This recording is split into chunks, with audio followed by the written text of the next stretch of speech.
When the wind moves through the ash tree by the window, it makes a sound like a whisper filtered through teeth. It isn't comforting, not like wind through pine or the soft rustle of maple. It's sharper, more reluctant, like memory, like pain. That summer after my father left, the air itself felt newly oxygen-hungry. Our small brick house sat on its sinking cinder-block foundation, as if it too was uncertain whether to stay. August sunlight pooled in every room, thick, orangish, overripe, yet inside I felt winter hollow, a frost burning behind my ribs. My brother Kyle traced invisible raceways across the hallway walls with a toy car missing 2 wheels. My mother chased cracks in the mortar with a squint and a sigh. And always, outside the kitchen window, the ash tree tipped its crown, leaves trembling like green shards of tin. We called the tree Sentinel, half joking, half believing. Its trunk was scarred by decades of woodpeckers who came for borers and stayed for loneliness. Grey bark flaked like ash from a dying hearth, and its root fingers clawed under the brick walkway, prying for a secret. The house began to buckle there first, a crooked smile of bricks, one by one shifting, then slipping, the way truths slip when no one volunteers them. I remember my mother standing in the doorway the night Dad's pickup disappeared down the gravel drive. She didn't cry. Her profile was carved from whatever keeps statues upright after temples fall. When Kyle asked if Dad would be back by Sunday, she answered, "The ash tree's older than all of us. It's seen more ends than beginnings, and still it stands." At 15, I thought the line poetic to the point of cruelty. Now I hear the fatigue hidden inside the poise. Time accumulated like dust in corners. School resumed. We returned home with worksheets about the American Revolution and quadratic parabolas, but the true history lesson was written in the hush that settled each evening once dishes were washed. Mum drank constant coffee, though it left her awake until dawn. She'd sit by the front window, mug balanced on a phone bill, studying the ash as though it were a clock no one could read. I kept secrets too. I kept them in shoeboxes, concert ticket stubs, a photograph of my father holding a fishing pole when I was 6, a note he once taped to my locker that said, "Proud of you. Let's talk tonight." We never did. Pride expires quicker than milk. Kyle built fortresses of Lego across our shared bedroom floor. Sometimes I knocked one over just to hear something shatter. He never blamed me. We were siblings in a submarine. Every creak outside the hull might be the ocean testing for weakness. The ash tree witnessed. When breezes slithered through its leaves, the sound resembled brittle pages turning, an archivist's restless shuffle. I imagined the tree keeping ledgers of everything unspoken. Mom's sighs, Kyle's tin car racetracks, my midnight phone calls to answering machines that never picked up. If a branch cracked, would memories spill out like sap? Years piled on. Driver's licenses, part-time jobs, first cigarettes crushed underfoot behind the grocery store. Yet each season returned us to that tree. During storms it swayed but would not break. It took on the shape of persistence, awkward, dangerous, stubborn, as if modeling how to survive a tension one cannot name. Time's elastic snapped, flinging me forward. Nearly 40, I was summoned home by a realtor's voicemail. "Your mother's accepted an offer. We need you to clear the attic by Friday." The house was scheduled for demolition. The ash tree too, because the roots had tunneled beneath the sewer line, breaking it like a cheap straw. I ascended the dust-laden attic ladder, expecting old-school awards and maybe my parents' wedding album. Instead, I uncovered a battered cedar chest and, inside, a stack of slim journals bound by a brittle leather thong. Even before opening one, I recognized the handwriting, my father's. Tight loops, letters leaning left, as though each word recoiled from the next. The first entry began in April 1964. Ruth says the baby can hear the ash outside the bedroom window, like it's speaking to him. I hear nothing but that buzzing in my own throat when I think of Catherine. Some debts can't be paid in legal tender. I read for hours, kneeling in dust. Pages confessed to things I could scarcely place on a timeline. A younger sister named Catherine, institutionalized after a failed river rescue. A loan my father co-signed that dismantled his credit and his marriage. A single kiss with a stranger behind a service station that convinced him he was already lost. He wrote about fleeing because absence is a cleaner wound than presence. He wrote about the ash tree that watched him pack at midnight, the trunk looking like a judge who'd already passed sentence. I closed the journals. The attic felt smaller, suffocating. The revelations didn't grant forgiveness, they stripped away certainty. My fury, which had always worn my father's face, now stared back at me, anonymous, unmasked, like rage itself, was a species more ancient than family. I carried the journals down the ladder, step by step, as though escorting ghosts. Outside, work crews had fenced off the yard. The ash tree remained for now, but fluorescent tape circled its base. Caution, condemnation, both. Wind arrived, late July warm, pushing through branches. The leaves rattled, not painful, not quite mournful, simply present. A testimony without verdict. I stood beneath it, held a journal open, and let the wind turn the page. The paper fluttered, ash leaves above, ash paper below, so that for a moment the tree and the words moved in a single cadence. I thought, he was wrong. Absence isn't cleaner. It only changes the color of the stain. When I closed the book, a fragment of bark loosened overhead, spiraled down, and landed on my shoulder. I kept it, pocketed it next to a set of house keys, soon to become useless, and the ash tree whispered, not in pain, but in witness. Who among us truly decides when a story is ended?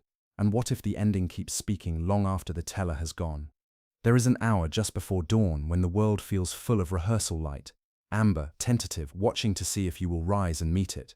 I lay on the floor of my childhood bedroom in that hour, spine pressed into the boards where Kyle and I once whispered conspiracies about pirates and planets. The journals sat around me like overturned tombstones, their pages breathing cedar and mildew. The realtor's deadline loomed 3 days away, but time had lost its habitual click. It now bled, slow and rich, between the inked lines my father left. One entry kept returning to me, a June confession nearly illegible from sweat-blotted ink. Catherine waits by the river because she believes water can remember shapes, voices, sins. I promised to meet her after the factory shift, but Ruth was already crying in the kitchen, saying the baby won't sleep for the sound of the ash scratching the window. A man cannot be in 2 griefs at once. Something must drown. I had no memory of an Aunt Catherine. Mother never spoke her name. Yet here she was, a phantom sister my father could not save. The realization cracked open a silence I hadn't known was load-bearing. Beneath it lay a question. If water remembers, what does blood forget? I rose, knees stiff, and crossed the hallway. Kyle's old room was empty, save for outlines where posters once clung. Beneath a loose floorboard, one we had pried up 100 times to hide candy and contraband, I found a cigar box. Inside, a single Polaroid, 2 teenagers on a riverbank, the girl dark-haired, the boy half-turned from the lens. Her expression was half smile, half dare. The boy's hand rested on her shoulder like a question he was afraid to ask. On the back, in my father's looping script, K&J, June 64, she makes the water seem patient. The river in the photo looked familiar, willow shadows, rusted trusses of the old rail bridge. 30 miles north, just outside the paper mill town where Mum had grown up. At dawn I drove there, journals on the passenger seat, the Polaroid wedged into the sun visor mirror like a compass that pointed only backward. Roads I'd last traveled as a teenager unfurled, lined by wheat readying for harvest. Its color almost the same as the light. The rail bridge emerged beyond the mill stacks, skeletal, abandoned since the floods of '78. Beneath it the river ran opaque brown, gulping at its banks, slow but unrelenting, like a story that refuses summary. I parked by the crumbling access road. Litter of beer cans gleamed like lost scales in the weeds. A path, still faintly trodden, cut toward the water. The air smelled of algae and rust. Each step felt trespassy, as though I were walking onto a stage where the scene had ended decades ago. On the bank, willow branches stirred, revealing a memorial cross sagging in the mud. White paint had peeled to grey, plastic daisies bleached bone pale. The name Catherine R.L. was stenciled across the plank, the final letters worn away by rain. Below, the epitaph, water keeps its witnesses. I knelt. River sounds filled my head like low static. I touched the cross and felt nothing change, no thunderclap of revelation, only the hush of something acknowledged too late. But in that hush, memory reorganized. My father at the kitchen sink on an ordinary Tuesday, staring out the window as if waiting for a verdict only the ash tree could deliver. I had mistaken that look for boredom. It was longing bent double under guilt. The willow leaves shook as the wind freshened. In their tremor, I felt the first shape of compassion, small, tentative, painful, the way a limb tingles when circulation returns. I sat there until the sun lifted fully above the tree line, turning the river's surface to tarnished brass. Back at the parking lot, I opened the journal pages to June 65. The entry read, "There is no atonement without audience, but confession rots when spoken to the wrong ear. I tell the ash my failures because its silence is honest. Someday the boy will ask why trees outlive houses. I will lie. I will say roots are braver than foundations." I closed the book. A freight train groaned across the distant main line, steel on steel, an artifact of forward motion I could not yet claim. But the question pulsed. If confession needs audience, what am I to these pages? A son, a jury, or merely another route searching for water. I drove home as afternoon heat thickened, cicadas soaring the hours apart. The ash tree greeted me, limbs casting fractured shadows across the lawn. Its caution tape fluttered like a warning or a prayer. I laid the Polaroid against its trunk. Bark ridges framed the image, dark against sun-washed colors. I imagined Catherine's laughter caught in the cambium, waiting for someone to press an ear to the wood. Inside, the realtor had left a voicemail, reminding me of permits and pickups. His voice sounded like coins shuffled in a jar. I erased it. The attic still gaped with cardboard memories. But I knew the work that mattered now lay somewhere between river silt and heartwood. Night gathered. Crickets started their metronome. I carried a chair onto the porch and faced the ash. Wind arrived deliberate, slipping through leaves with that familiar rust-toned whisper. This time I heard not accusation, but invitation, a beckoning toward a threshold where grief could become something other than inheritance. The first stars edged into view, faint as pencil notations. I thought of water holding its witnesses, of roots choosing their darkness, of words coiled on paper waiting for breath. And I wondered, if the tree and the river remember what my father could not speak, can I learn their language before silence closes over me as well? Morning crawled in grey-eyed, the kind of light that makes everything look unvarnished. Brick chips, peeling paint, the ash tree's bark scaled like a map of ruined cities. The demolition crew was due in 46 hours. Their orange helmets had become a countdown lodged behind my ribs. Every breath felt like a subtraction. I'd fallen asleep on the living room floor, surrounded by my father's journals in loose rings, like a ritual gone slack. I woke to the sound of tires crunching gravel. Kyle's sedan nose-dipped beside the porch. He stepped out in a pressed shirt I didn't recognize. Business blue, sleeves rolled once. The cuffs too neat for this house. He carried a cardboard tray of coffees, shoulders squared as if an agenda could be armor. "Hey," he said, not quite meeting my eyes. "Signings at 2. Figured we'd go over the last forms." I sat up, mouth dry with cedar dust. "We're not ready," I muttered. He scanned the litter of journals, still reading those. "Still being read by them," I answered before thinking. The line hung awkwardly, pretentious in daylight. Kyle set the coffees on a windowsill and picked up one of the books. He leafed through a page about factory shifts, the ink water-stained into tides. "Dad's ghosts," he said, soft but flinty. "They don't pay closing costs." A fissure opened then, silent, hairline between his pragmatism and my unraveling.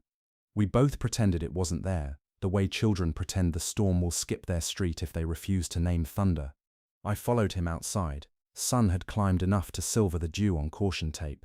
The ash tree rose above us, limbs black against a sky unsure of its color.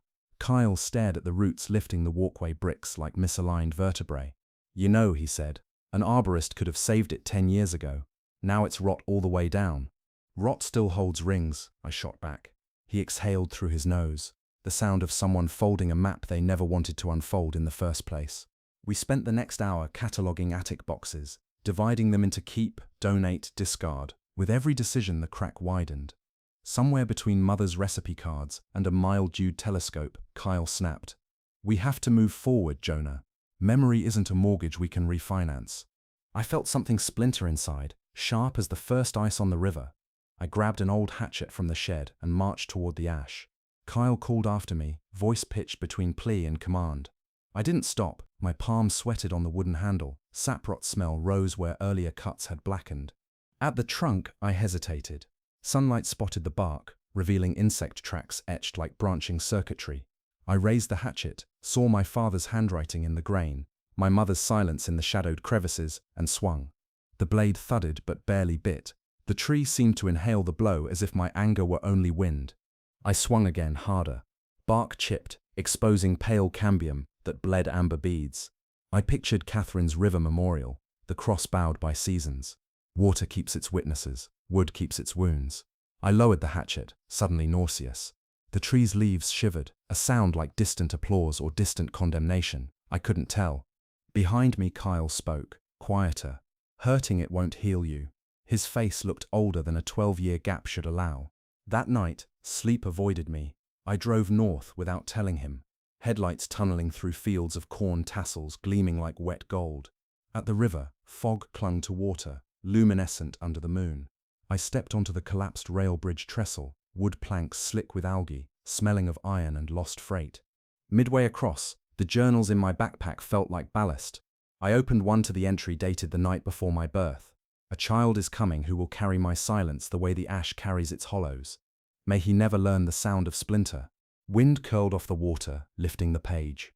I imagined throwing the journal in, an offering to whatever current had swallowed Catherine, but my hands shook. Instead, I stepped down the embankment, shoes sinking in mud, and waded thigh-deep. The river was cool, almost kind. I held the book just above the surface, daring memory to baptize itself. A sudden whirlpool swept my footing. I lurched, water gulping at my waist. Panic flared, flash of childhood swim lessons, father's hands steadying me, then letting go too soon. My fingertips lost grip, the journal slipped, pages splaying like wings before it sank. I lunged, hauled it back dripping, hugged it to my chest. Tears stung as river water. I couldn't even surrender properly. Staggering ashore, I collapsed against a stone pillar. The night pulsed with insect hymns. Somewhere reeds brushed each other, imitating whispers. Exhaustion draped over me, heavy as wet wool, yet inside a strange clarity kindled. I was not drowning for my father's sins, nor keeping afloat by his absolution. I was simply afloat, my own heart's rhythm knocking against ribs like a muffled oar. I drove home at dawn, hands raw on the wheel, the rescue journal weeping onto the passenger seat. As the house came into view, the ash tree stood black-green against glazing sky. Kyle sat on the porch steps, elbows on knees. He watched my headlights cut across the lawn, but didn't rise. I parked, walked to him, set the soaked journal between us. Water dripped onto the porch boards. He didn't touch it. Instead he asked, "You okay?" I looked at the ash. In first light, moisture glittered along its branches, every droplet a miniature sun. The tree looked wounded yet luminous, as though pain itself could refract daylight. "I don't know what okay is," I said. Kyle nodded like that. Answer was an acceptable currency. We sat a while, listening to roof gutters ping as they cooled. Birds began their cautious rehearsal of day. A backhoe idled 2 streets over, coughing diesel into morning. I wondered if the demolition would feel like mercy or mutilation, and whether those sensations were ever truly separate. And I asked myself, silent but insistent, when foundations crack and roots rot, what part of us decides which fracture becomes the path and which becomes the grave? Night sank like a stone, pulling the house with it. I lay awake in the upstairs hallway, half propped against the banister, journals spread like fallen feathers. The air was river damp, freighted with a storm still forming somewhere beyond the hills. In the dark, I could hear the ash tree's leaves ticking, slow, arrhythmic, echoing a pulse I could not locate entirely inside my body. Sleep, when it came, refused coherence. I walked corridors built of bark, doorways expanded into knotholes, Catherine's name murmured from every grain. I followed the whisper through a labyrinth of hollow trunks until I reached a room without a ceiling, only sky guttering with lightning. My father stood there, shoulders forked by shadow. He extended a sap-slicked hand toward me. When I tried to speak, the floor dissolved into rings widening upon water, and I fell through each year of my life like a stone skipping in reverse. I woke before dawn, soaked in sweat that smelled faintly of cedar. Thunder bruised the horizon. Across the landing, Kyle snored, curled on an air mattress amid boxes labeled Keep. The soaked journal lay beside him, still weeping into a dish towel. Its pages had dried into warped ruffles, evidence of attempted drowning or botched baptism. Downstairs the windows pulsed with heat light. The ash tree towered beyond the glass, silhouette trembling as sheets of rain advanced. I stepped onto the porch, storm wind threading my hair like cold fingers. Lightning revealed knots along the trunk, raw, oozing amber, the wounds from my hatchet blows. Each bead glimmered, tiny reliquaries of what the tree had endured. I pressed my palm against one wound. Sap clung, sticky as unfinished promises. A dull tremor rose through the bark. Not quite sound, more a resonance, like holding a guitar by the neck while someone strummed an unseen chord.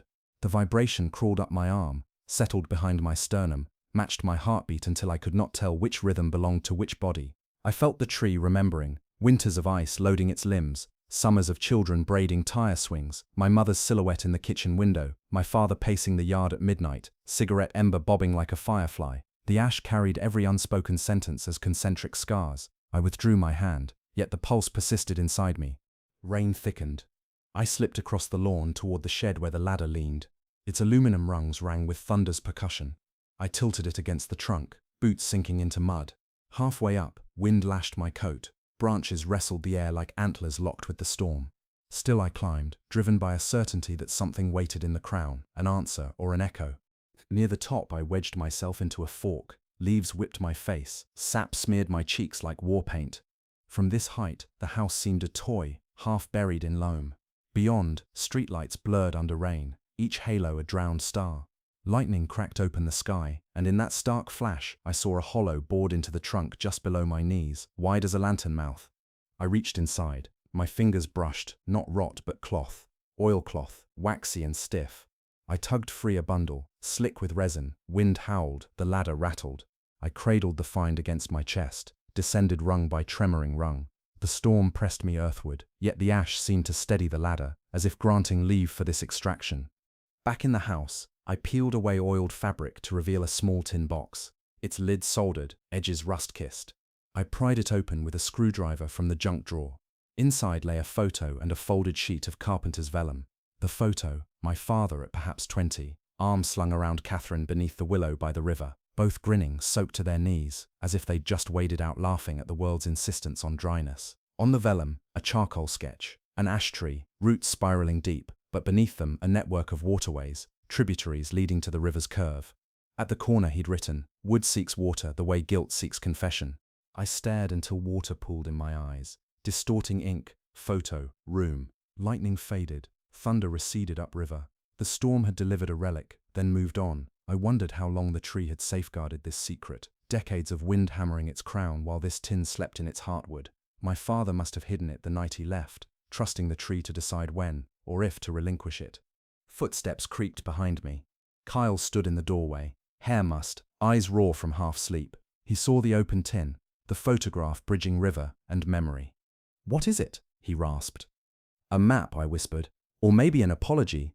I handed him the photo. He traced Catherine's smile with his thumb, then exhaled a breath that seemed to empty years from his posture. We spread the vellum on the dining room table. The waterways formed a braid beneath graphite roots, converging at a dot marked only by an X beside the river's bend. Kyle fetched his phone, pulled a satellite map. The coordinates matched a sliver of land just downstream from the rail bridge, a floodplain slated for industrial fill. "In 12 hours they start bulldozing that bank," he said. "New access road for the mill expansion." The floor seemed to lean under us, as if the house recognized another vanishing point. Outside, dawn finally bled through storm cloud bruises, tinging them rose and violet. Demolition crews would arrive by mid-morning for the tree, and by dusk the riverbank might be gutted, erasing whatever lay beneath that X. "We can't stop everything," Kyle said, voice fraying. "Not the contracts, not the timetables." "Maybe not," I answered, "but we can witness." We packed the journals and the tin into a duffel. Kyle drove. I navigated county backroads still slick with rain. Sunrise broke fully, gold slanting across soybean fields. Ahead, the mill's smokestacks exhaled plumes like inverted roots probing the sky. We parked where the access dirt road began. Orange cones already set. A bulldozer idled, operator sipping coffee. We bypassed him, forging through weeds toward the river's slurry breath. Willows parted to reveal a depression in the ground. Collapsed earth, forming a shallow cave where water glimmered among roots. In the cool dark, we found timber beams bracing a small box culvert, its lid half rotted. Inside lay glass jars filled with rolled papers, each sealed with red wax. We broke one open. Pages unfurled, letters from factory workers petitioning the county in 1965 to improve safety after a machinery death. Others from millwives demanding wage equity. Names repeated beneath ink. Catherine R., my aunt, a co-author, organizer, voice. This was her archive, preserved in clandestine dirt because official doors had been barred. My father must have helped bury it when the petitions were dismissed, hoping future eyes would exhume their plea. Bulldozer gears clanked, drawing closer. Kyle knelt, photographing each document with his phone, hands trembling. I sealed the jar, heart hammering. We filled the duffel with as many jars as we could carry. As we climbed back to daylight, the operator shouted, waving us off. Kyle raised the tin photo. "Historical materials," he called, "protected under state preservation." The man hesitated, uncertain, engine idling heavy as a second heart. In that pause, a single truth pulsed. Testimony can still reroute machinery. We retreated before argument could find traction. In the car, silence pooled, not empty, but charged, like the hush between lightning and thunder when the world waits to decide which trees will burn and which will endure. When we reached the house, the ash tree loomed, crew trucks arrayed around it like siege engines. An inspector clipped notes to a board. I touched sap dried on my palm, breath staggering. Kyle looked from the duffel to the caution tape, then to me. What now? The tree answered with a gust that rattled every leaf into glittering tongues. In that fluent rustle I heard a covenant neither of us could translate entirely, but both understood. Some roots drink from the river, some from blood, all from time. Their stories converge underground, waiting for someone to press an ear to soil. I stepped toward the demolition foreman, duffel swinging, voice steadied by storm-run sap, and I wondered, with a clarity sharp as wet bark reflecting sun, if bearing witness can halt even one blade, how many silences must we fracture before the ground itself learns to speak? A morning with no clouds can still taste of storm. It is the taste of aftermath, of ozone clinging to the edges of breath. The demolition crews fanned out around the ash tree under such a sky, blue as enamel, mercilessly bright, marking boundaries with fluorescent rope. Their machinery waited, steel teeth glinting. Kyle and I stood on the porch steps, the duffel of river archives heavy between us. We had spent the dark hours scanning pages, uploading them to every local historian, journalist, and labor archivist we could find. Screens flickered like votive candles in the rooms where we'd once built Lego fortresses and practiced trumpet scales. By dawn, 2 reporters had confirmed interest. A historical society lawyer promised to file an injunction. Paperwork takes time, he cautioned, but urgency has a gravity all its own. The lead foreman approached with a clipboard tucked under one arm. Sweat gleamed at his temples. Though the day was cool, he surveyed the house's sagging roofline, then the ash tree's crown stabbing the air. "You the owners?" he asked. "For the next 24 hours, Kyle replied. After that he nodded toward the duffel. "The property may be under separate review." The foreman's expression pinched. "We've got a schedule, son. Asphalt for the new buyers comes in tomorrow." I stepped forward. This tree and that walkway are evidence in an ongoing historical investigation. I kept my voice even, letting the words settle like nails into joists. Disrupting them could be considered destruction of potential cultural heritage. The term heritage works like a crowbar. It pries open spaces where negotiation might breathe. The foreman radioed someone, shoulders tightening with each clipped response. Meanwhile, Kyle unzipped the duffel and withdrew the tin box. He offered the photo of our father and Catherine, faces river-wet and fearless. A younger crew member came closer, curiosity outweighing protocol. He studied the image, then the ash tree, then us. "They look happy," he murmured. "Before the river took her," I said. I did not add that silence had taken him. Another truck arrived, dust plume unraveling behind it. A city inspector in a silver sedan pulled up moments later, tire skew, coffee steaming. Bureaucracy gained mass, and with mass came inertia. Machines idle longer when forms circulate. By noon, the foreman conceded a 48-hour pause while officials verified our claims. The crew departed in a slow caravan, engines muttering their reluctance. When the last rig turned the corner, the neighborhood exhaled. Cicadas resumed their droning hymn. The ash tree stood untouched, bark gleaming where sap had hardened like amber solder. Inside, we brewed coffee in Mum's old percolator, the aroma threading through rooms stripped to plaster scars. Kyle balanced the tin box on the kitchen table. "So what happens after 48 hours?" he asked. I traced the rim of my mug, feeling the pulse of heat through ceramic. Maybe nothing. Maybe the house still falls. The tree too. But those letters will live in an archive, and Catherine's name won't stay buried under fill dirt. He nodded, tired but lighter. "And Dad?" A silence opened deep clear, not the murk we'd known. I thought of the journals, the map of routes and rivers, the charcoal lines he'd drawn to connect guilt with groundwater. "I think he wanted this," I said at last, surprising myself. Not the leaving, maybe not even the silence, but the unearthing. A confession saved in wood until someone cared enough to listen. Kyle's eyes glistened. He swallowed, then laughed at the absurdity of tears on a day of small victories. "I've got to get back by Monday," he said. "The office won't understand ancestry detours." "We'll have until Sunday night," I replied. "We can sort what matters to keep." He raised his cup. "To what matters?" The next dawn lifted cool and clear, sunlight slanting through the skeleton house. We worked side by side, stacking journals in acid-free boxes, photographing the ash's wounds for the historicals, labeling jars from the river cache. The rhythm felt almost liturgical. Lift, dust, record, place, as though each action stitched a frayed seam where past met present. By afternoon, we discovered another surprise. Beneath a loose kitchen floorboard lay a lockbox rusted shut. Inside, once we pried it open, was our mother's handwriting, letters she had penned but never mailed, all addressed to our father over 25 years. Her script flowed steadier than his, looping calm across pages. In one she wrote, I cannot prune the ash because it carries your voice, and I will not silence it, even if the bricks crumble. But the roots are cracking more than mortar now. They are splitting the years open. If you ever return, bring a story stronger than absence. We read her words at the same table where she once graded homework and balanced bills late into the night. Her refusal to cut the tree had not been mere sentiment. It was an act of vigil, a refusal to let silence harden beyond repair. The realization burned sweet and terrible. As twilight bled amethyst across the yard, we carried folding chairs beneath the ash. Wind rustled overhead, tracing sentences we almost understood. Kyle produced a flask of rye we'd found unopened in a pantry corner. Dad's preferred brand, label faded. We passed it back and forth in the dusk, the liquor lighting slow embers in our throats. Imagine, Kyle said, gaze following swallows swooping for evening nights. If the tree had fallen in last winter's ice storm, the letters, the map, gone. Roots choose their darkness, I answered, but sometimes the storm chooses mercy. He smirked. You and your riddles. Inherited talent, I said, tipping the flask toward the trunk. Amber liquid caught the last light as I poured a small libation onto the roots. Sap and whiskey mingled in the dirt, a communion older than confession. The air cooled. From the porch radio plugged into the only working socket, drifted a late-night blues program, guitar notes bending like tired hinges. Moths circled the porch bulb, lightning bugs stitched slow hieroglyphs among the branches. The ash tree's silhouette merged with sky until I could not tell where wood ended and darkness began. And there, in the hush between chords, I sensed the house listening.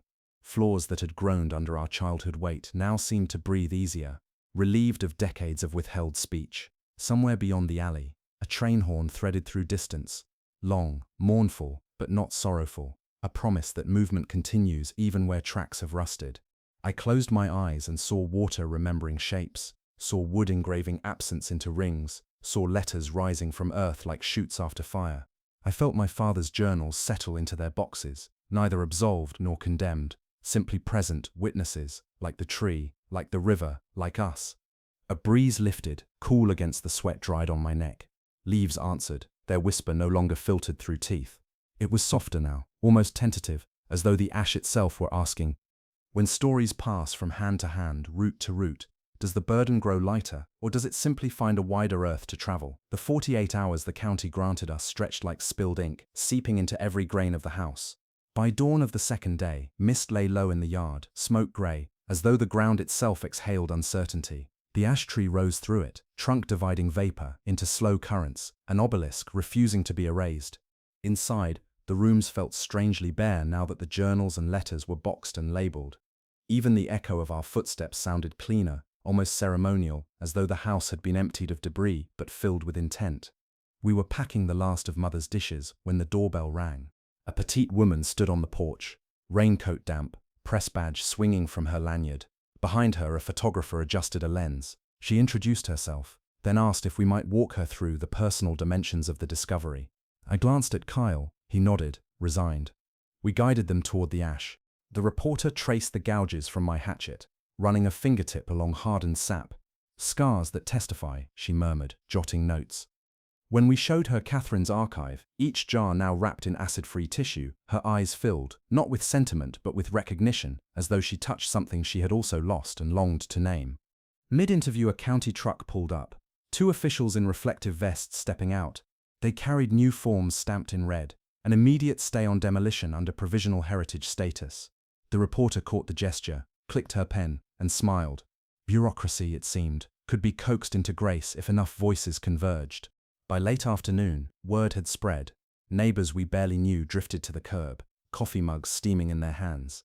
They spoke quietly, telling stories, of children climbing the ash years ago to watch fireworks, of a lightning strike that split its crown and yet it healed, of Mother's habit of leaving bread crusts for the sparrows beneath its shade. Each memory anchored another root into communal soil. Kyle and I brewed a final pot of coffee in the kitchen, stripped of cupboards. We carried thermoses outside, handing them around until the chill of evening softened. Someone brought a guitar, someone else a box of bakery rolls. Lanterns appeared, battery bulbs glowing amber, suspended from low branches like cautious stars. The house that had once held every gathering now surrendered the role to the tree. Near midnight, the reporter returned from her car with a portable speaker. She played a crackly recording she'd unearthed that afternoon. A 1965 interview with Catherine, age 19, rallying co-workers to demand ventilation repairs at the mill. Her voice spilled into the yard, steady, warm, edged with conviction. The circle fell silent. Even cicadas paused, as if sound itself wanted to listen. "I believe," Catherine said on the tape, "that a place is measured by the noise it allows its silences to make. If our words can't enter the room, they will seep up through the floorboards, through the riverbanks, through the trees. One day, they will be louder than any machine." The recording ended, replaced by the hush of the present. Wind nudged the ash boughs. Leaves clashed softly like distant applause. I felt a quiver along my spine, the same pulse I'd sensed when I touched the cambium. It surged through the gathering, an unseen circuitry knitting strangers into kin. Kyle cleared his throat. "Seems we've got floorboards enough," he said. Voice rough, laughter flickered, quick and relieving. One by one, neighbors drifted home. The reporter packed her notes, promising the story would run at dawn. Lanterns were lowered, cups rinsed, chairs folded. When only we remained, moonlight laid a silver ladder across the lawn. The ash tree gleamed where sap amber caught the glow, each bead a sealed word. Inside, we unrolled sleeping bags in what had been the living room. No furniture remained, just bare planks and overlapping stains where the couch and rug had anchored a smaller world. The emptiness felt cathedral. We lay awake, whispering names we might never speak again. Ruth, Catherine, father. Their syllables circled the ceiling like moths searching light. Sometime before morning, heavy rain began. Steady, unhurried. Water threaded through the cracked walkway, pooled at the base of the ash, and vanished between roots. I imagined it traveling downward, finding seams of older moisture, mixing with the sap's slow logic. In that mingling, I heard the faintest music, a resonance too low for waking ears, too clear for dreams. When dawn came, crews did not arrive. Instead, a courier delivered paperwork, the property reclassified for review, demolition suspended indefinitely. Legal battles lay ahead, costs and compromises, but the immediate blade had been stayed. I folded the letter and pressed it into a crack in the mantel, an offering, or perhaps a placeholder for answers we couldn't yet phrase. We spent the morning sweeping dust into small hills that gleamed like powdered bone. Noon sunlight slanted across the boards, illuminating motes that swirled then vanished. The house no longer felt doomed, it felt transitional, like a lung between exhale and inhale. In the yard, sap glistened where my axe had bruised the bark. New beads formed, lighter in color, fresh resin sealing over. I ran a finger across one droplet. It held the sky's reflection, turned my fingerprint gold. Kyle came beside me, resting his palm flat against the trunk. No words rose between us. Instead, an understanding. A wound does not end where the cut stops. It ends where the healing decides to begin. We locked the house for the last time that afternoon. Boxes labeled for the archive stacked in the back of Kyle's sedan. Before we left, I placed my father's original journal, dried but water-stained, into a hollow at the root flare, slid a stone to shield it. Not burial, not exhumation, simply placement, a loop closed yet still humming.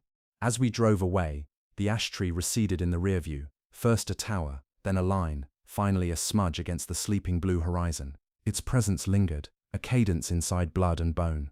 I realized nothing had been resolved in the tidy way stories crave. Father's departure remained a wound. Catherine's river held her reflection alone. Mother's letters still ached. Yet something had shifted. Silence had cracked open like a geode, revealing chambers of quiet fire. The road bent south. Sunlight flickered through poplars, strobing the interior with gold and shade. Kyle adjusted the radio, catching static, then a station playing an old gospel tune about crossing water. The harmony trembled, half remembered, half prophecy. I closed my eyes and let the song braid with tire hum, with the ash trees whisper, with Catherine's voice lifted from tape. And a question formed, slow, bright, infinite as sap's journey through unseen veins. When the echoes of our departures travel farther than our footsteps, whose footsteps become the answer we no longer know how to ask?